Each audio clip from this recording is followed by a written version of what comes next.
দর্শক, এই পর্যায়ে আমরা যাব উত্তরার দিকে। সেখানে আমাদের সহকর্মী ফয়সাল মাহমুদ আছেন, জানাবেন আখিরি মোনাজাতের পরে ইজতেমার ময়দানের মাঠের সবশেষ তথ্য।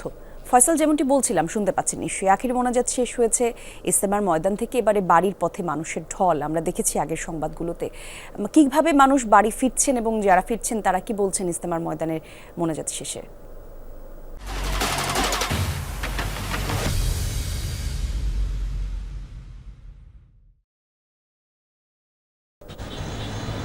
আমরা এই মুহূর্তে আছি রাজধানীর উত্তর এলাকাতে। আপনারা জানেন যে সকালবেলা থেকে যে মানুষের চাপ ছিল ইজতেমামুখী, সেই চাপটি কিন্তু সময় গড়ার সাথে সাথেই কিন্তু কমে এসেছে। এখন বলা যায় যে ইজতেমার আখিরি মোনাজাতের পরপর যেই মানুষগুলোর যেই আগত মুসল্লিদের যে চাপটি আমরা দেখেছিলাম, সেটি কিন্তু কয়েক ঘন্টা পরই বলা যায় যে সেটাই 11টা পর্যন্ত সেই চাপটি ছিল। এখন মূলত অনেকখানি রাস্তার উপরে চাপ কমে গেছে এবং মানুষেরও আমরা দেখছি ঘরমুখ মানুষেরও চাপ কিছুটা কমেছে, যার ফলে বিভিন্নভাবেই তারা কিন্তু বাসায় বা বাড়িতে ফেরার চেষ্টা করছেন।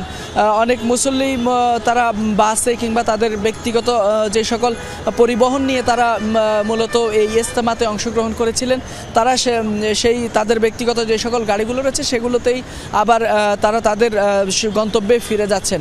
তবে যেহেতু এখানে ইজতেমাকে কেন্দ্র করে দুই ধরনের মানুষই মূলত আজকে টঙ্গীর তুরাক পাড়ে জমায়েত হয়েছেন। এক পক্ষ যেমন আখিরি মোনাজাতে অংশ নেওয়ার জন্যই মূলত ভোর থেকে ঢাকা এবং ঢাকার আশপাশ থেকে যারা এসেছিলেন তারা কিন্তু সেই মোনাজাতের পরপরই তারা ঢাকা সহ তাদের গন্তব্যে কিন্তু তারা ফিরে গেছেন। আর মূলত যেই অংশটি বড় সেটি হচ্ছে মূলত যারা ইজতেমায় অংশ নিয়েছিলেন গত 3 দিন তারা থেকেছিলেন, এখন কিন্তু সেই মানুষগুলোই, সেই মুসল্লিরাই কিন্তু তারা তাদের গন্তব্যে ফিরে যাচ্ছেন।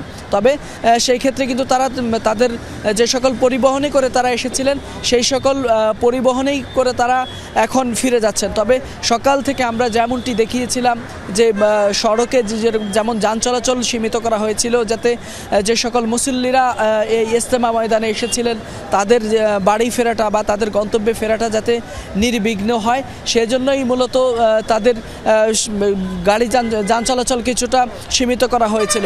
তবে সময় গড়ার সাথে সাথেই কিন্তু মুসল্লিদের ঘরে ফেরার যে তাড়না সেটি কিন্তু কমেছে, বা মুসল্লিদের যে উপস্থিতি সড়কে সেটি কিন্তু অনেকখানি কমে এসেছে এবং খুব সীমিতভাবেই যে যার মতো করে বিক্ষিপ্তভাবে কেউ গণপরিবহনে যাচ্ছেন, কেউ ট্রাকে কিংবা কেউ মোটরসাইকেল রিকশায়, যে যার মতো করে পারছেন তারা তাদের গন্তব্যে ফেরার চেষ্টা করছেন।